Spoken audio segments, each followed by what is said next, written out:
कैसी हो मेरी जान? नाराज हूँ आपी, बहुत ज्यादा नाराज। साहिबा, मुझे खुद से दूर करके बार बार अपने आप को तकलीफ पहुंचाना, और क्या महसूस करूँ आपी मैं, बताएं मुझे। मैंने ये सब कुछ जानबूझ के तो नहीं किया ना। आपी आपको पता है, मुझे जब से खबर मिली है तब से मेरा किसी चीज में ध्यान नहीं लग रहा है। सेमेस्टर का पहला एग्जाम है। अच्छा ठीक है, तुम पढ़ाई करो। नहीं आपी, प्लीज कुछ देर बात कर ले, मुझे आपकी बहुत याद आ रही है। आपका मुझे बेवक्त चाय और बिस्किट ला के देना कि कहीं मैं सो ना जाऊं। याद तो मुझे भी तुम्हारी बहुत आती है साहिबा। आपी आप जानती हैं मैं कितनी मुतमईन हूँ ये जान के कि आप अपने घर वापस चली गई हैं, चाहे किसी भी वजह से। मैं कहती थी ना सब ठीक हो जाएगा। इंसान के मरते दम तक कुछ ठीक नहीं होता साहिबा।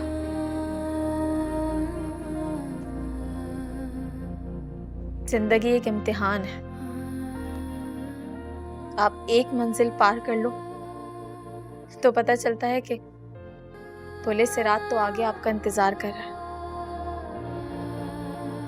मैं यहाँ अपनी मर्जी से नहीं आई हूँ, और ये सबके लिए जानना बहुत जरूरी है, तुम्हारे लिए भी। आपी क्या मिल जाएगा दिल में यूं नफरतें पाल के। मोहब्बतों से भी क्या हासिल हो गया? मैं बाद में बात करती हूँ, तुम भी परेशान मत होना और पढ़ लेना। खुदा हाफिज। अल्लाह हाफिज।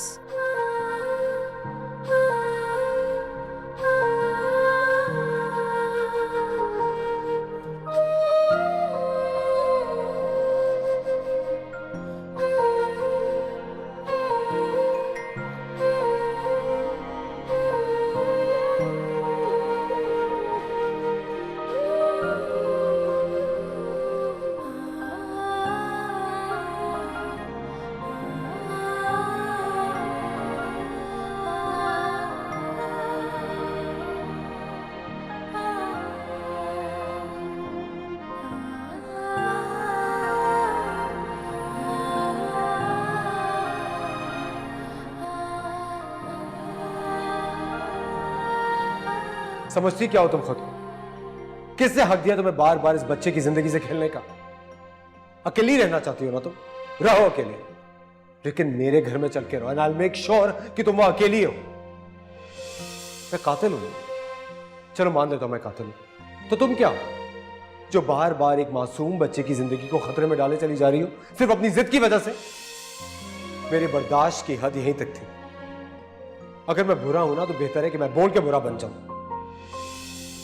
मेरी बात कान खोल के सुन लो अरिश्तो, ये बच्चा उतना ही मेरा है जितना तुम्हारा है। इस बच्चे के आने तक इस दुनिया में तुम मेरे घर में रहोगी और तुम्हें वहीं रहना चाहिए, और ये मेरा आखिरी फैसला है। एक बार ये दुनिया में आ जाए फिर तुम्हारा जो दिल चाहे तुम करती रहना, मैं कुछ नहीं कहूंगा।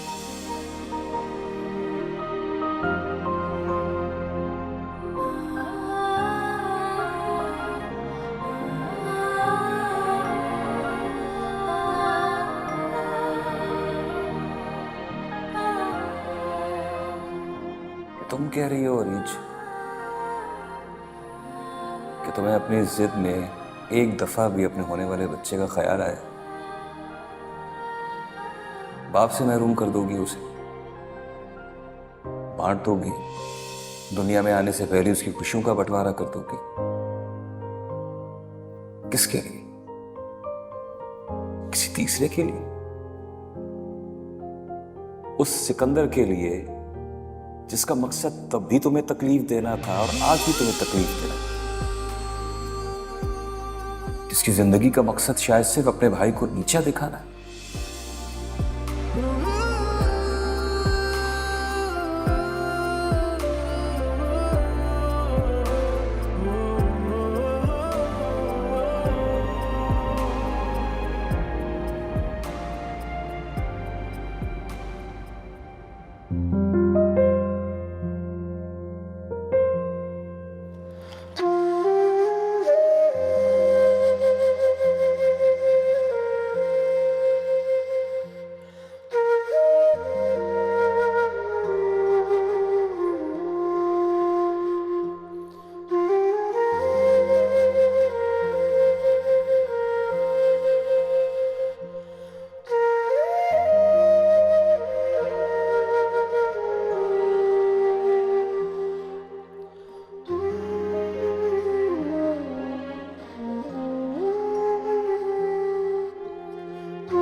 क्या कर रहे हो?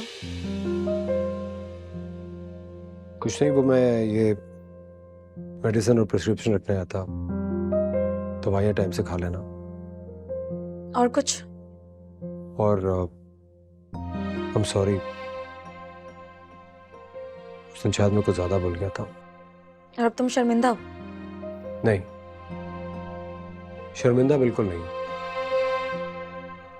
क्योंकि अगर बात सच और हक की हो तो फिर शर्मिंदगी नहीं होती। ठीक कह रहे हो तुम। सच का साथ कभी नहीं छोड़ना चाहिए। इसलिए मैं भी तुम्हें बता रही हूँ कि मैं अब भी वहीं खड़ी हूँ जहां पर पहले थी। ये बच्चा सही सलामत इस दुनिया में आ जाए, उसके बाद मैं तुम्हारी शक्ल भी नहीं देखना चाहती।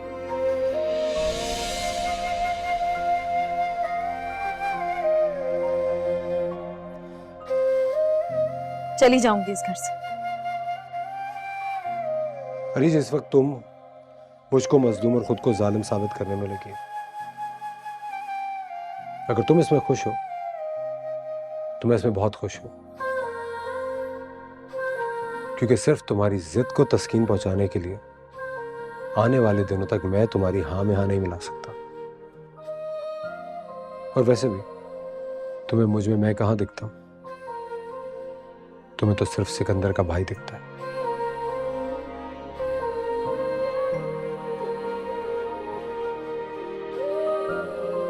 ये मेडिसिन टाइम पे ले लेना।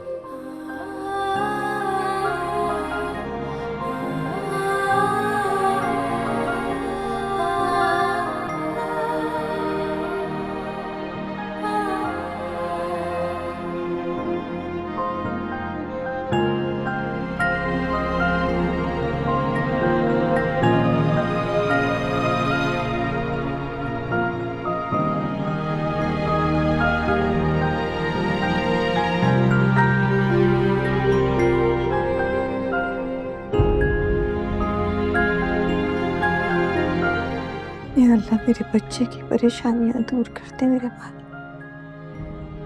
हरीज के दिल से गलतफहमियां साफ हो जाए। अगर ये रिश्ता टूट गया तो अफान भी टूट जाएगा।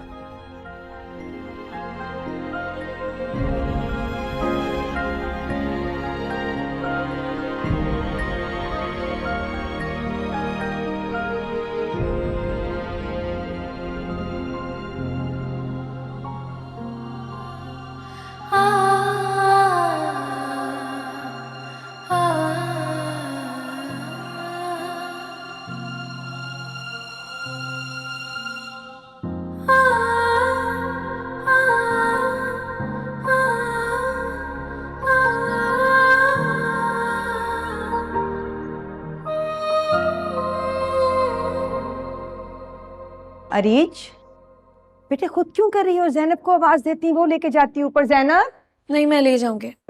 जिद नहीं करते बेटे। मैंने कहा ना आपसे, मैं ले जाऊंगी। Thank you.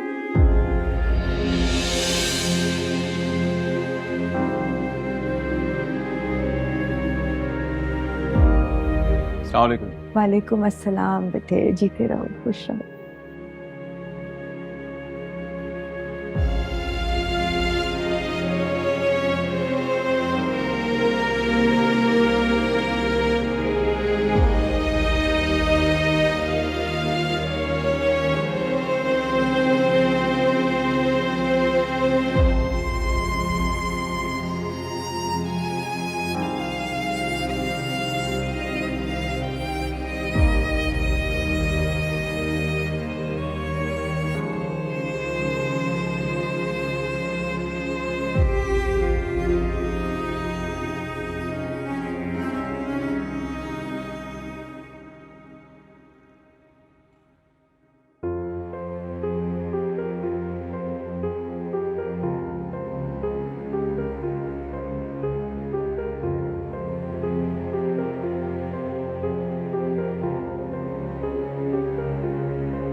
तुम इतना चल फिर क्यों रही हो जब यहाँ सब मौजूद है?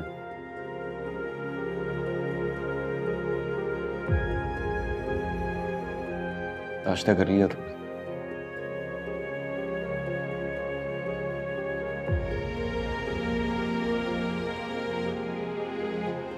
ये तुम्हारी भाभी ने तुम्हारे लिए भिजवाया। बहुत खुश होंगी ना वो कि एक बार फिर मैं अपने घर में आ गई हूँ। बल्कि खुश तो आप सब हैं, एक जगह इकट्ठे जो हो गए। अकेली तो मैं हूं।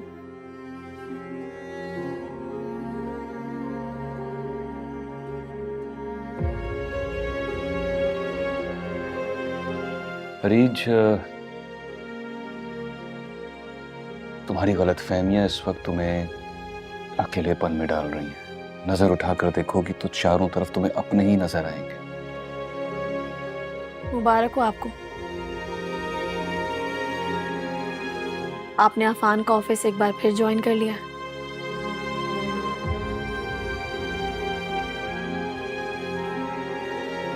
यहाँ के खाने का एक एक निवाला,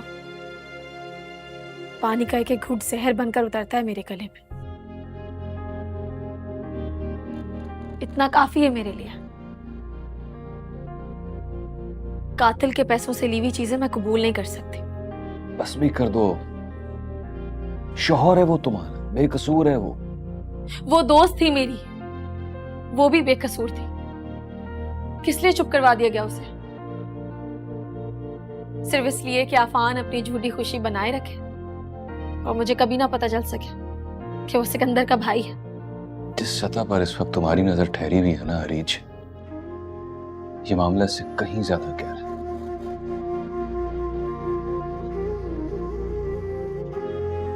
अल्लाह इंसाफ करने वाला है, बस मैं इतना ही कहूंगा।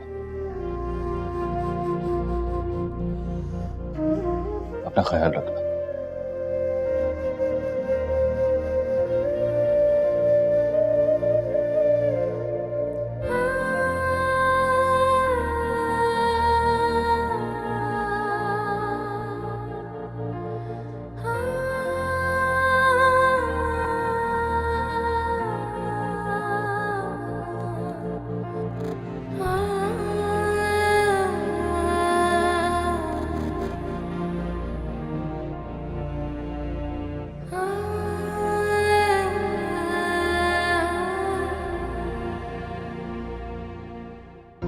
अस्सलाम वालेकुम।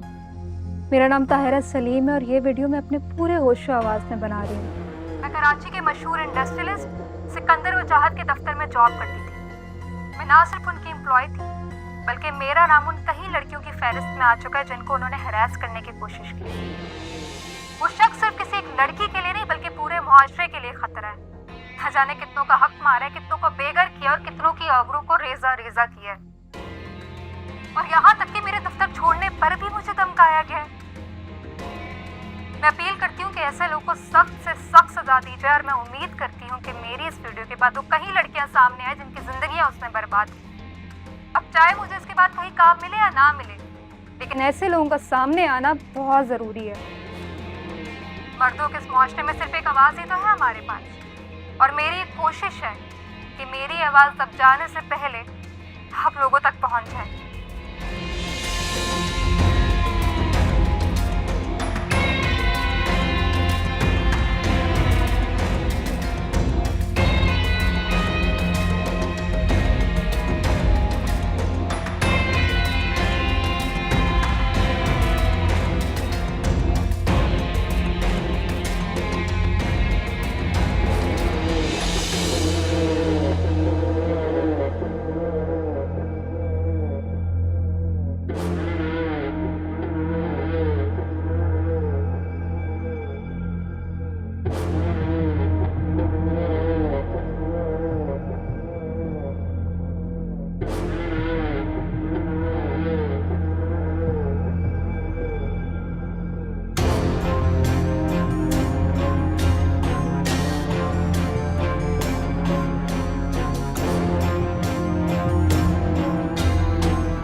मैं कौन हूं, मेरा क्या नाम है, ये तो आप लोग जानते ही हैं।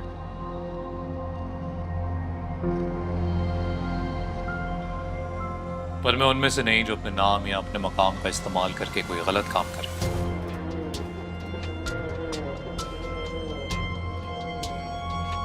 ना ही मैं किसी किस्म का भी मजलूमियत का कोई कार्ड खेलने का हामी हूं। जैसे वो खातून औरत कार्ड प्ले कर रही हैं जिन्होंने कई तरह के इल्जामात लगाए हैं मुझ पर। आप लोगों से आज बस इतना ही कहने आया हूं कि ये सारे इल्जामात झूठे हैं। जिन खातून ने ये इल्जाम लगाया है वो 5 साल से हमारी कंपनी में काम कर रही थी, राइट? तो हैरत है कि 5 साल में तो उनको कभी कोई प्रॉब्लम नहीं हुई, उनकी इज्जत भी महफूज थी। 5 साल बाद अचानक पता नहीं उनमें कौन से सुर्खाब के पर लग गए कि एनीवे, तो जो भी इल्जाम मुझ पे लगे हैं उनका कोई प्रूफ नहीं है, महज इल्जामात ही हैं। जबकि मैं इस बात का प्रूफ लेके आया हूं कि वो खातून एक्चुअली काफी अरसे से अपनी तनख्वाह बढ़ाने की दरख्वास्त ऑफिस में दे रही थी। और हमारी कंपनी में सैलरी ऑब्वियसली हर कंपनी की तरह एक प्रोसेस है, उससे बढ़ती है। एप्लीकेशन इस फाइल में है, आप लोग को सबको एक एक कॉपी मिल जाएगी। तो मैं यही कहूँगा कि हमारे पास सबूत है और उनके पास सिर्फ इल्जाम, नो प्रूफ। सर, और भी बहुत सी लड़कियों के मैसेजेस आ रहे हैं इस बारे में। ठीक है सर, जो झूठ बोलते हैं किन कर तो बोलते नहीं। अब कोई इल्जाम लगा रहा है, चाहे जितने लगाए, As I said, इन सब चीजों का कोई प्रूफ नहीं है। सर, ये बात तो आपके लिए काम करने वाले बता चुके कि आपके ऑफिस में पीना पिलाना और बहुत कुछ चलता है। जी बिल्कुल चलता है, आप भी कभी आइए, चाय पिलाएंगे आपको, फिर आपको पता चल जाएगा कि क्या पीना पिलाना चलता है। एनीवे, मैंने आप लोगों को एक्चुअली यहाँ आज इसलिए बुलाया था कि एक छोटी सी मदद चाहिए थी। देखिए, जैसे हर मर्द अच्छा नहीं होता, उसी तरह हर औरत अच्छी नहीं होती। तो ये प्रूफ आपके सामने है, आप खुद ही फैसला कर सकते हैं कौन सच्चा है और कौन झूठा। लेकिन सर, इससे पहले भी आपकी एक एम्प्लॉय ने जॉब छोड़ी और वजह पूछे जाने पर उसने बताया कि आपने जो है उनके साथ बदतमीजी करने की कोशिश की है। अरे कमाल कर रही हैं आप, समझ में नहीं आ रहा मैं क्या कह रहा हूँ। मुझे लगता है आप में से किसी को भी नहीं आ रहा, या शायद आप लोगों में इतनी अकल ही नहीं है कि आप लोग मेरी बात समझ पाए। इसलिए आप लोगों को जो भी बकवास करनी है, जो भी बकवास लिखनी है, लिखते रहिए। ये किस तरह बात कर रहे हैं आप? तुम किस तरह बात कर रहे हो?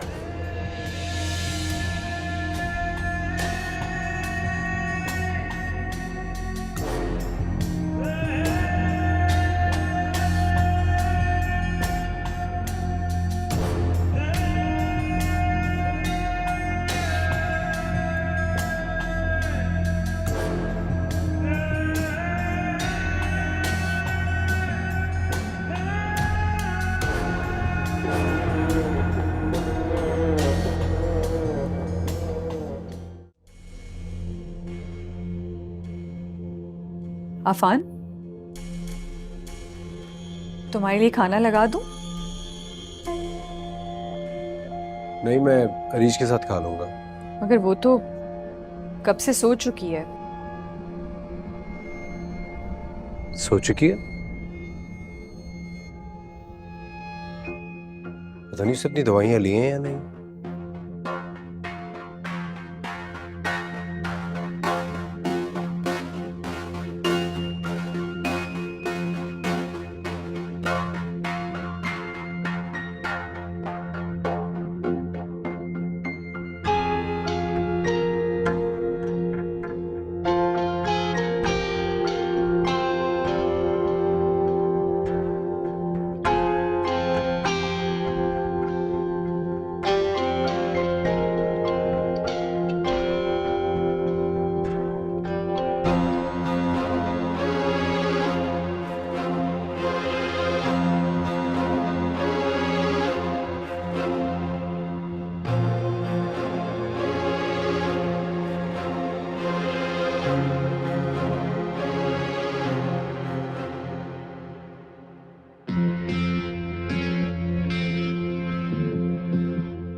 इन दोनों के दरमियान बढ़ते हुए फासले को फासला ही समझना है मन, खेल का मैदान नहीं। तुम्हारे जज्बात को, तुम्हारे एहसासात को मैं समझती हूँ, लेकिन ना तो वो सही शख्स के लिए हैं, ना इस वक्त के लिए। मेरी जिंदगी में कभी कुछ सही हुआ ही कहाँ है जजिया। सुबह से मीडिया पे जो तमाशा चल रहा है देख रही है ना, कभी उसी शख्स के साथ रिश्ता जोड़ा था आपने मेरा, तब उसमें आपकी खुशी थी तो वो मेरे लिए सही था, और यहाँ इसमें आपकी खुशी नहीं है तो ये मेरे लिए गलत हो गया।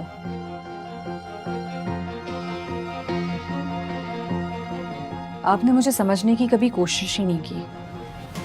अगर की होती तो आपको ये अंदाजा होता कि मैं सिर्फ और सिर्फ आवान का ख्याल रखने की कोशिश कर रही हूँ, और कोई मकसद नहीं है मेरा।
तुम यहाँ हो बेटे? यहाँ क्या कर रही हो बेटे? कुछ नहीं। रो रही हो? मैं सारे घर में तुम्हें ढूंढ रही थी बेटे, क्यों रो रही हो? मामा याद आ रही।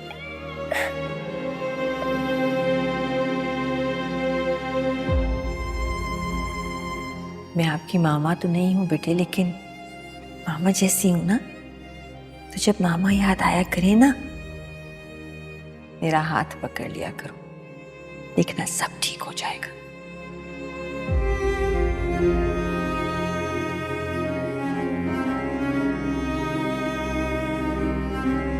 ये तुम्हारा घर है, तुम्हारा अपना घर है बेटे, कभी अकेला ना समझना।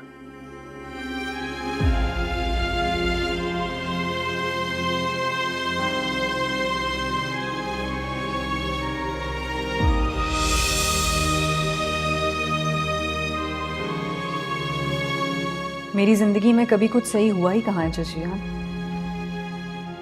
सुबह से मीडिया पे जो तमाशा चल रहा है देख रही है ना,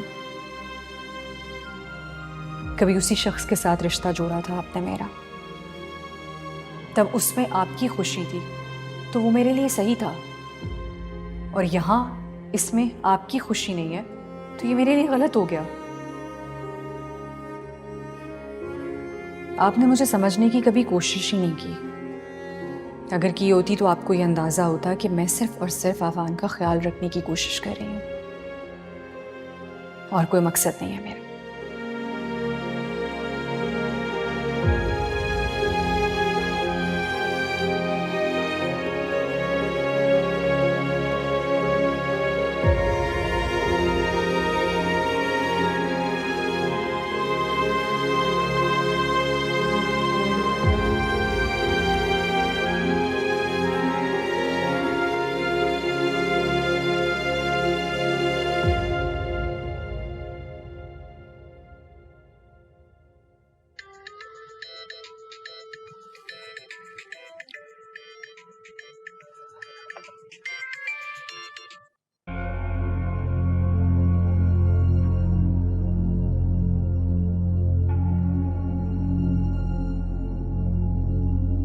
रेज। तुम तो बड़ी ही मैन हो यार।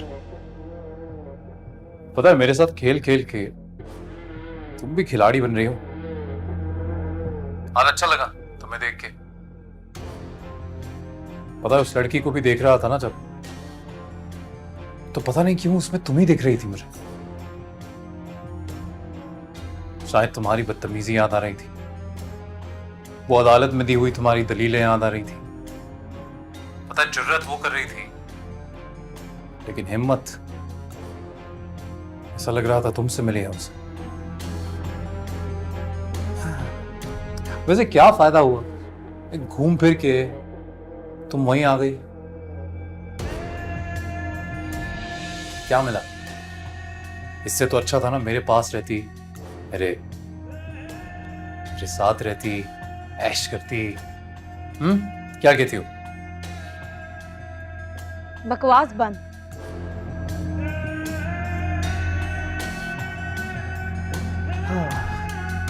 I'm never gonna shut up.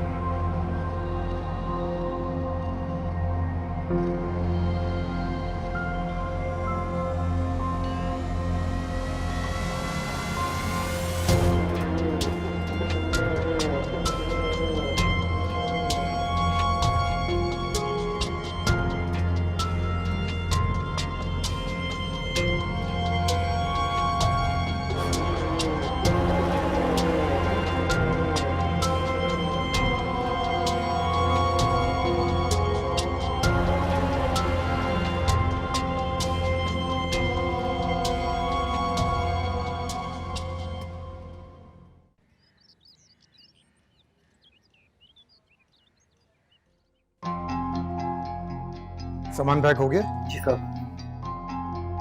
ठीक है, मैं जरा भाई से पूछ के आता हूँ।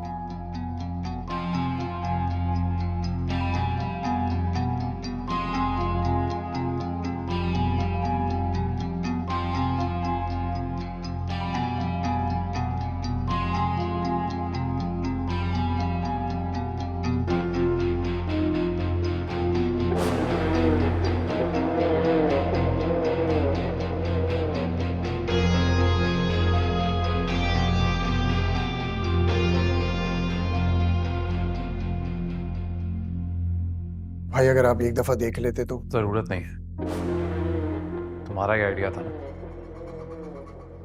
जो सामान जरूरत में नहीं आ रहा उसे बेच दें तो बेच दो। वैसे भी इनसे आने वाला पैसा कौन सा मेरी जेब में जाना है। जिसको देना है मुंह पे मार दो उनके। भाई सामान तो वैसे भी निकालना पड़ेगा। आप घर के नोटिस को जो संजीदा नहीं ले रहे। भाई अभी भी वक्त है, कोर्ट की सुनवाई के लिए चले जाएं। चला जाता अगर वक्त होता तो। अभी कई और जरूरी काम खत्म करने बाकी हैं, उनसे फुर्सत मिल गई तो हो जाएंगे।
मुझे कुछ बात करनी है तुमसे। अगर हमें एक साथ एक ही घर में रहना है तो एक दूसरे से दिल साफ करके रहना पड़ेगा। मैं मानता हूं मैं कभी कभी ओवर रिएक्ट कर जाता हूं, जिसके लिए I'm sorry। नहीं अफान, इस सब में तुम्हारी कोई गलती नहीं है। I understand.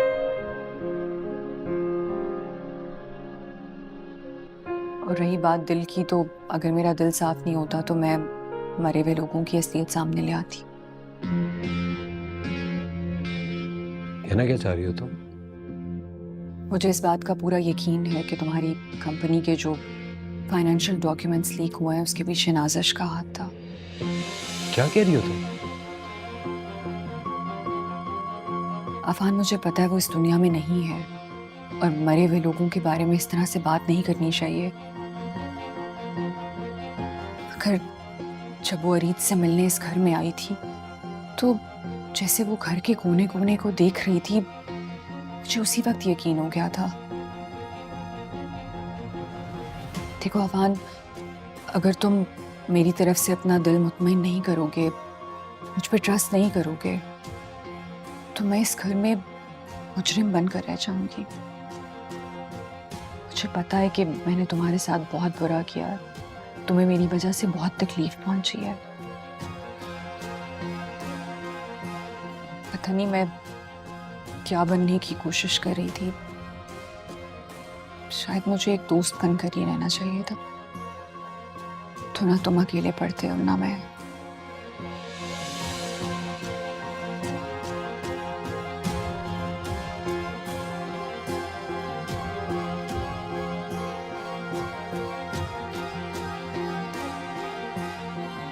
I am really sorry Affan.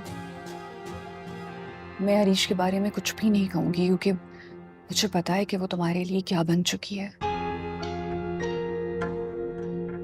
हम सबसे ज्यादा हैं।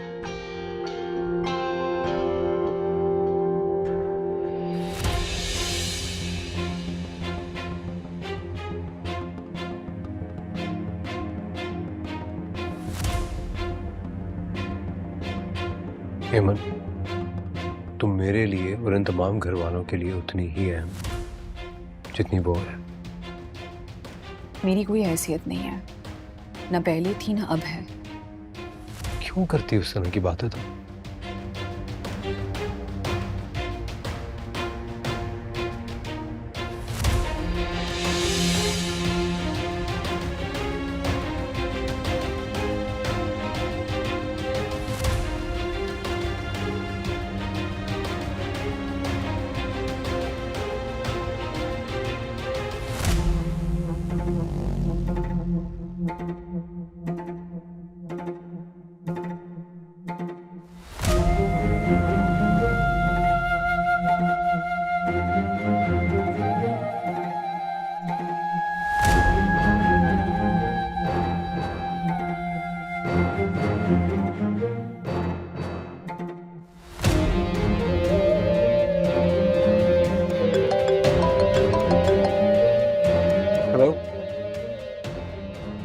अच्छा, मैं फौरन आ रहा हूँ।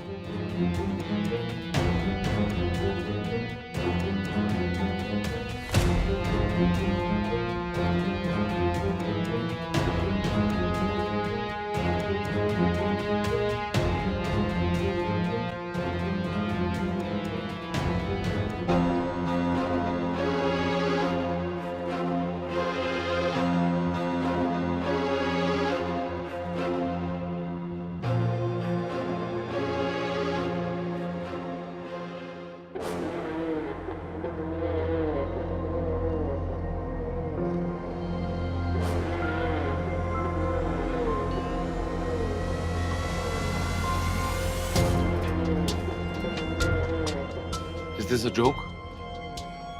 इसमें तो लिखा है कि मेरा लोन रिजेक्ट हो गया। जी सर, बिल्कुल। और मैं जान सकता हूँ कि ऐसा क्यों है?